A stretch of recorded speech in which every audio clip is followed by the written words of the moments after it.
now, let me warm you up. Hi guys! Welcome to our YouTube full vlog. Now let's start making on how to make the easy milky pastillas in 3 ingredients. For the ingredients, we need 1 can of condensed milk or 400 grams of condensed milk, 2 1/2 cup of powdered milk,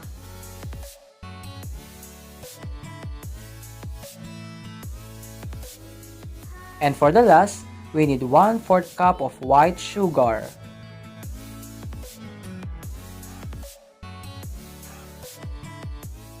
Now let's proceed to the procedure on how to make the easy milky pastillas.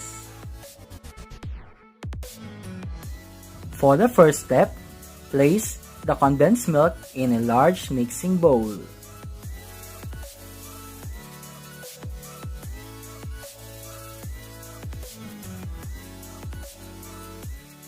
Then put the half of the powdered milk, then gradually fold in the powdered milk to the condensed milk.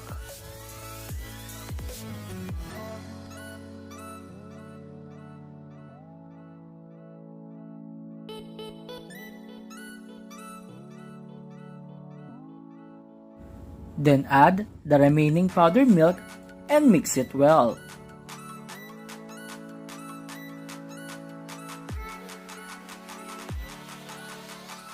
The texture of the mixture should be similar to a dough.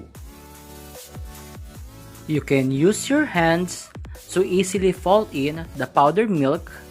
Just make it sure to wash your hands before and after handling foods.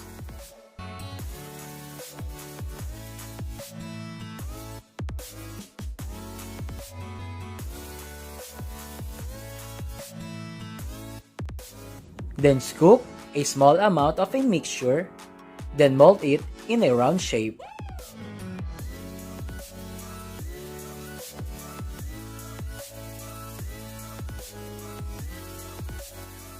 Then roll it or cover it by the sugar, then place it in a baking pan or in a plate.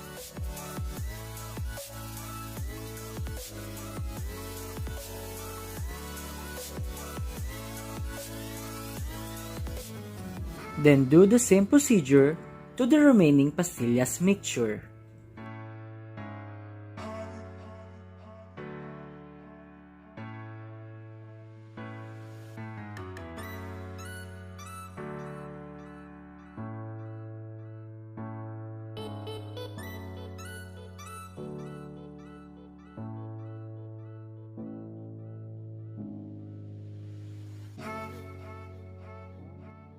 In these videos, and for the ingredients, you can make 40 to 50 pieces of the pastillas, depends on the size that you want to make. Then use a toothpick and place it to the middle of your pastillas. This toothpick will help you to hold your pastillas and to easily for you to eat it rather than using of your bare hands.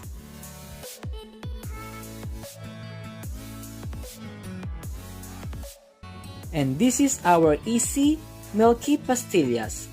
Serve with a smile and enjoy eating with your family and with your friends.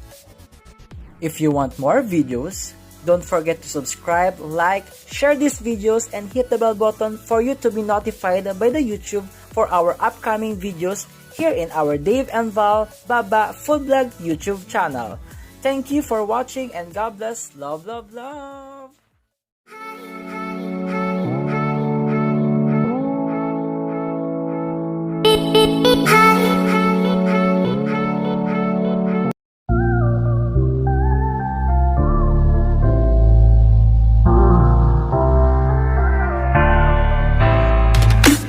Oh baby now, let me warm you up.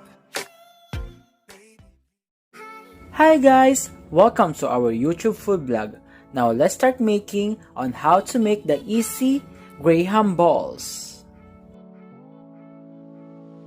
For the ingredients, we need 2 to 3 packs of graham cracker,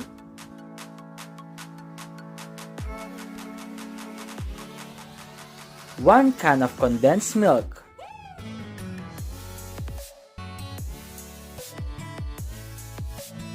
and for the last, we need 2 tablespoons of heavy cream.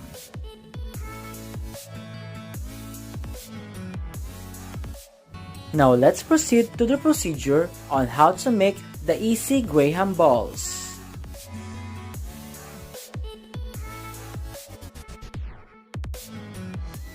For the first step, remove all the graham cracker from its pack and place in a Ziploc plastic.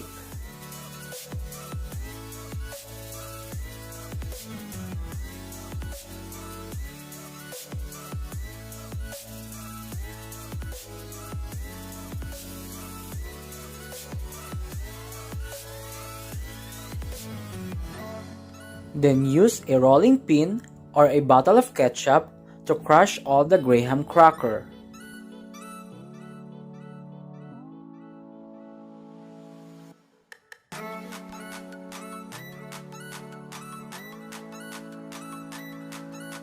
When all the graham cracker is already crushed, place in a bowl and set aside.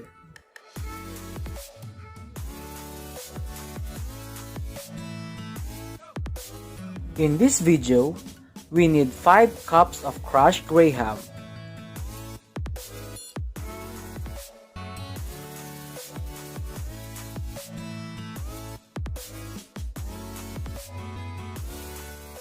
Then add the condensed milk.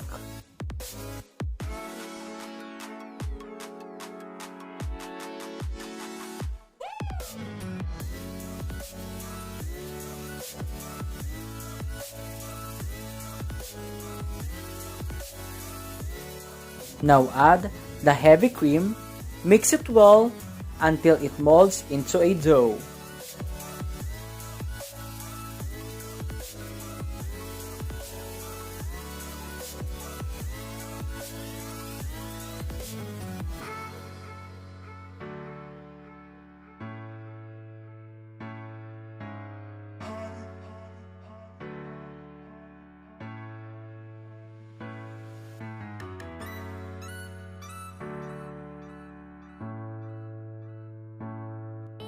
We need 1/4 cup of a crushed graham, then place a baking pan. Now wash your hands properly.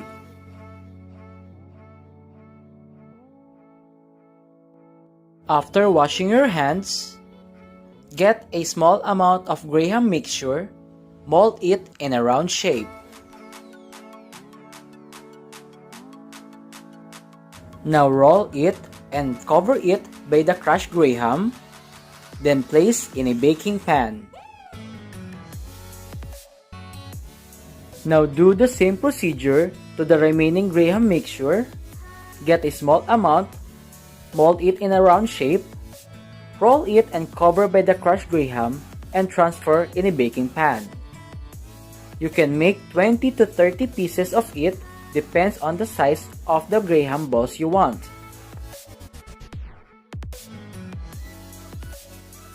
When the graham balls is already done, put in the refrigerator for 30 minutes.